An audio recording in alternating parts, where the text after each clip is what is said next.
Cambios. Los medios en realidad tienen que tratar de leer adecuadamente cuáles son las exigencias de esos usuarios, tratar de llegar a ese público con los contenidos que necesitan, transformarse en un verdadero servicio, identificar claramente cómo cambian las pautas de consumo, a qué hora nos consumen, de qué manera, a través de qué canales, ¿no? Tener presencia desde ya en todos esos canales de manera activa, tener muy presente qué tipo de dispositivos son los que se usan para el consumo de esa información. Y eso requiere desde ya un cambio de nuestra forma de trabajo, nuestra forma de producir y generar información y de distribuirla, y estar monitoreando y alerta de manera constante, ¿no? Yo creo que lo único continuo en este negocio y en este oficio será el cambio. El pago por contenidos, que era algo excepcional cuando Internet empezó a expandirse, presenta hoy casos muy emblemáticos, ¿no? Pensemos en Netflix, que ha tenido un crecimiento geométrico en muy poco tiempo, Spotify, es decir, distintos sistemas que se han adaptado a la crisis y a las grandes mutaciones de industrias como la música, industrias como el cine o la propia televisión. Y allí vemos que al caer o al desaparecer o disminuir las vías de ingresos tradicionales, deben aparecer nuevas vías de ingresos.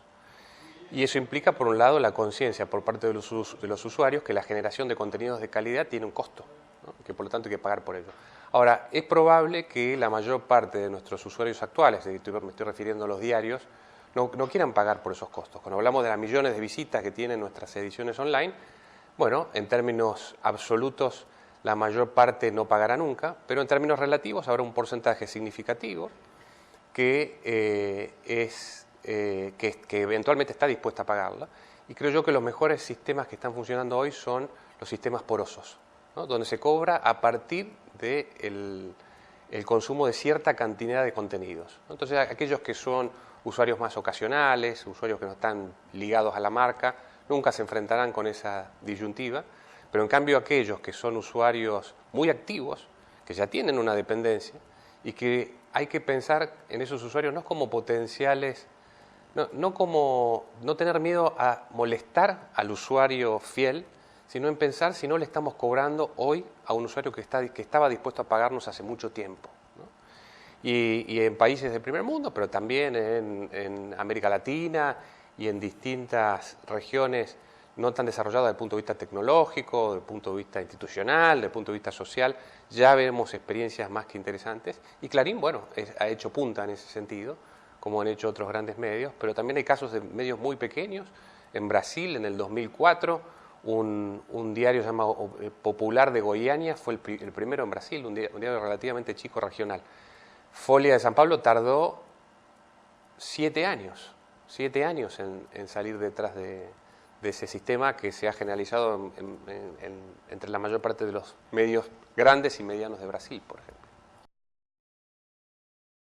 Yo creo que los medios han tenido un escepticismo exagerado respecto de los soportes tradicionales, ¿no? La muerte del papel tuvo pronósticos dentro de la propia industria antes que fuera de la industria. Entonces ya había grandes referentes a nivel global que hablaban de una muerte que no se produjo en los plazos que se establecieron en su momento. Y al contrario, curiosamente y chocando con lo que suele estar instalado en el imaginario colectivo, hoy se venden más diarios que antes y la circulación en papel sigue creciendo. ¿Por qué? Porque hay regiones de ciertos continentes como Asia donde hay un enorme retraso respecto de la democratización o respecto de la expansión de sus clases medias, del acceso a los consumos que antes a los cuales no podían acceder.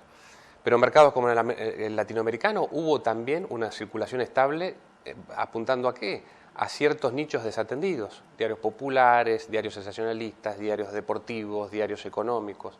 La Argentina presenta un panorama más complicado en el que la circulación en los últimos 15 años, de mano también de las crisis económicas, pero sobre todo de crisis del sector y por estrategias propias también, ha caído de manera importante. Pero lo cierto es que esta preocupación ha generado ciertas carreras desesperadas en busca de la bala de plata, de la solución mágica, ¿no? En su momento las tablets iban a salvar a los medios, las redes sociales, el video, bueno, nada de eso salvó a los medios y le genera nuevos desafíos. Con lo cual yo creo que en primer lugar, en una industria donde más del 90% de los ingresos siguen proviniendo del papel, hay que cuidar ese soporte. Pero al mismo tiempo, ese soporte que sufre golpes desde el punto de vista de la caída publicitaria, por ejemplo, necesita nuevas vías de ingresos. Y esas vías vendrán, por un lado, por los contenidos digitales, quizá de sistemas como el muro de pago, la publicidad digital por un lado, pero también nuevas vías de ingresos.